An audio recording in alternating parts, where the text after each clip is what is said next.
Mental health disorders such as anxiety, depression, and PTSD contribute greatly to the global burden of disease. In Rwanda, mental disorders account for 15% of total years lived with disability. In 1994, the genocide against the Tutsi population left scars on the whole country. It has been estimated that 94% of Rwandans witnessed at least one act of genocide. These traumatic events, along with lack of resources for mental health care and fear of stigmatization, have led to an estimated 35.6% of genocide survivors experiencing depression and 25 to 29% of adults suffering from PTSD. One of the major barriers to accessing mental health care is stigmatization of those who have mental illnesses. This affects people's lives, manifesting in decreased productivity, negative health conditions, and even premature death. People just don't know enough about mental illnesses, but we can change the status quo.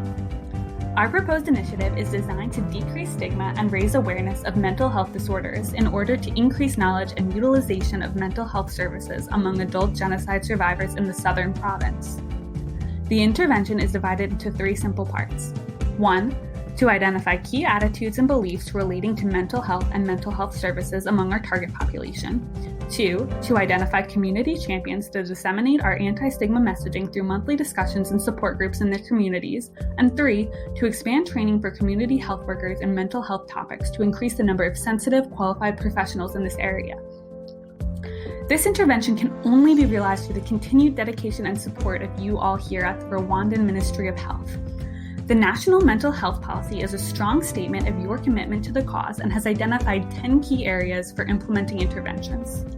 Item 4, Information, Education, and Communication is committed to eradicating the marginalization of patients with mental disorders, collecting information, and bringing major media attention to mental health through actions like standardizing the criteria for mental illnesses, establishing collaborations across health centers, and airing information about mental health on television and radio regularly. This is exactly what Rwanda needs to keep pushing forward for a brighter future for those suffering from mental illnesses. We urge you to increase funding and make this portion of the strategy to combat the negative consequences of mental illness a priority. National messaging on the radio and television will help us to reach an even wider audience and support our mission of educating the general public about mental illnesses.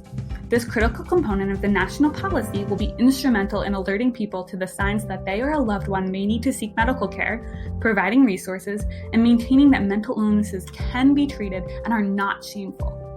Rwandan resilience has always been because of the strength of the communities.